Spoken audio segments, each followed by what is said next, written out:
आदरणीय अमित जी और मेरे साथीगण, लोकतंत्र में सबसे सशक्त माध्यम और लोकतंत्र के चौथे स्तंभ के सभी भाइयों और बहनों, आदरणीय नरेंद्र मोदी जी जब से इस देश की सेवा का जिम्मा लिया है, प्रधानमंत्री बने हैं, तब से उनका ये हमेशा मकसद रहा है कि आम आदमी की सेवा कैसे हो, करों का सरलीकरण कैसे हो, एक देश एक टैक्स, एक देश एक इलेक्शन और एक देश सबसे सर्वश्रेष्ठ देश। और कांग्रेस ने जिस जीएसटी को लेकर के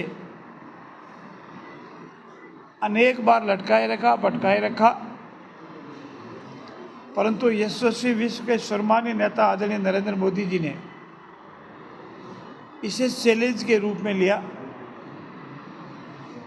और बहुत बड़ी रिफॉर्म्स लाने के नाते टैक्स कर में या करों में जिस तरह की विविधताएं थी, मुकदमेबाजी थी और निरीक्षण राज था, इंस्पेक्टर राज था, उसको समाप्त करने के लिए जीएसटी जैसा क्रांतिकारी कदम उठाया। प्रारंभ में अनेक लोगों को लगता होगा कि नहीं, ये ठीक नहीं है, कैसे होगा, लेकिन कुछ समय के अंतराल के बाद धीरे धीरे जब ये टैक्स का सरलीकरण हुआ, जीएसटी लगी, व्यापारियों ने, उद्यमियों ने इसे समझा और टैक्स कलेक्शन में और टैक्स पेमेंट में जब सुविधा हुई और टैक्स कलेक्शन का रिकॉर्ड बना, तो लोगों को पता लगा कि जीएसटी हमारे देश के आर्थिक विकास के लिए बहुत ही जरूरी है।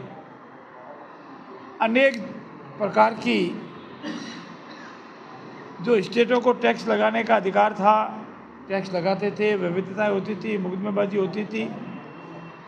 और हम लोग प्रत्येक साक्षी है कि विभिन्न माननीय उच्च न्यायालयों में, सर्वोच्च न्यायालयों में टैक्स कर से संबंधित अनेक प्रकरण लंबित रहते थे। टैक्स बोर्ड में अनेक मुकदमे होते थे, उन सब का धीरे धीरे पटाफेक्स हुआ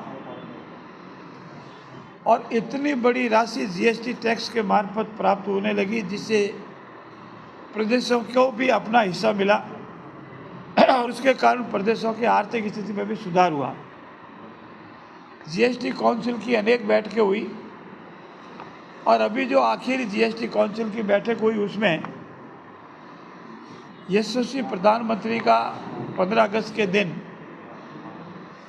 लाल किले के प्राचीर से जो उद्बोधन था और उन्होंने ये घोषणा की थी कि मैं आपको दिवाली से पहले बहुत ही अच्छी दीपावली का अवसर दूंगा और जीएसटी काउंसिल ने उसे स्वीकार किया।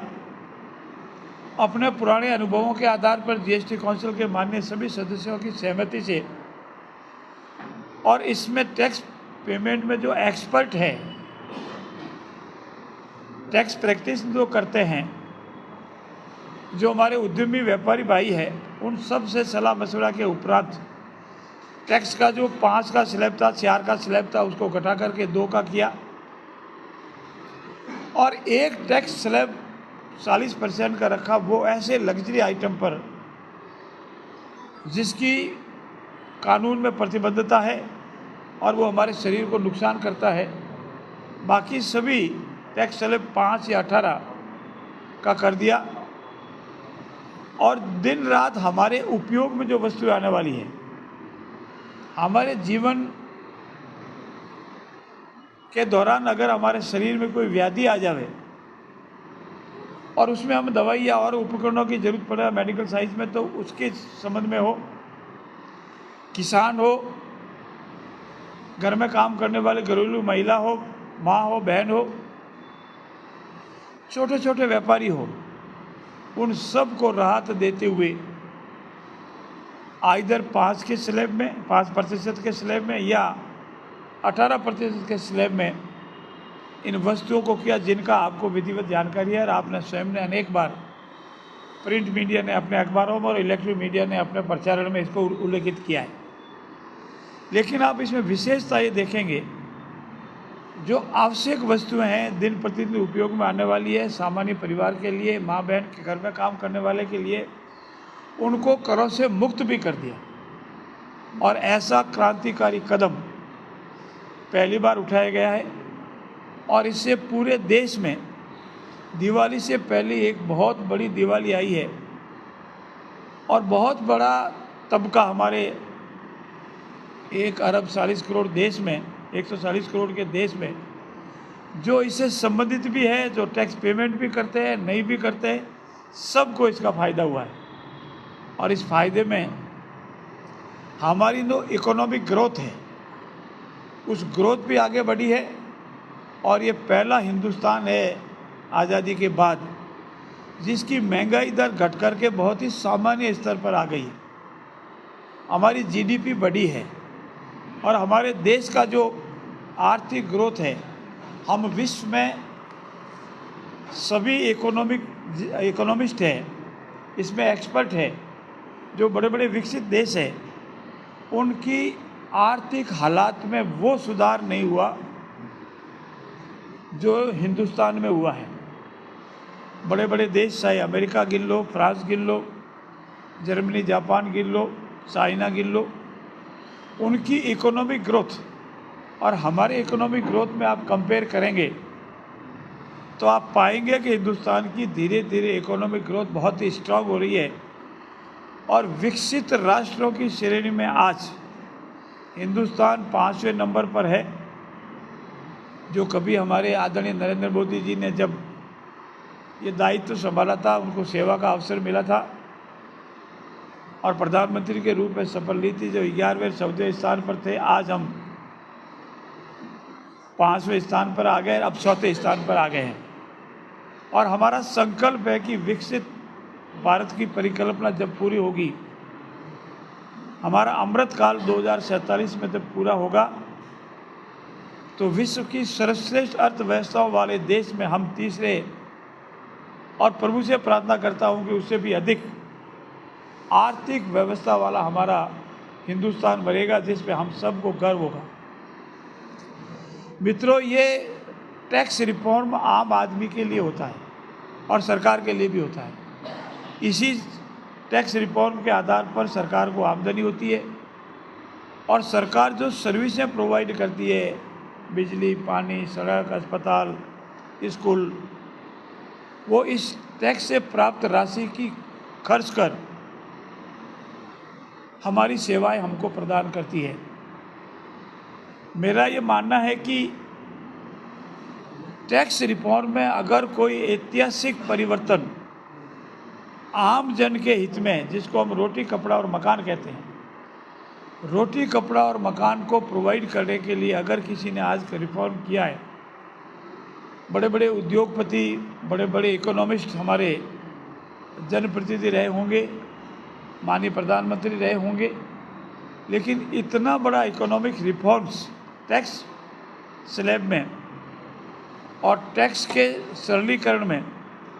टैक्स के रिकवरी में वो पहली बार हुआ है। और जीएसटी कलेक्शन के जब हम आंकड़े देखते हैं तो हमारा सीना गर्व से फूल जाता है। मित्रों, ये हमारा जो मोदी जी का विजन है, नेक्स्ट जनरेशन जीएसटी, और ये नेक्स्ट जनरेशन जीएसटी के आधार पर उन्होंने जो क्रांतिकारी परिवर्तन लाया है, उसके लिए हम सब आज जयपुर जिले के, हमारे सभी राजस्थान के निवासी, जयपुर जिले के निवासी और हमारा दल के लोग आदरणीय प्रधानमंत्री जी का और आदरणीय वित्त मंत्री जी का बहुत बहुत आभार व्यक्त करते हैं। और मैं तो जीएसटी काउंसिल के माननीय सभी सदस्यों का भी आभार व्यक्त करता हूं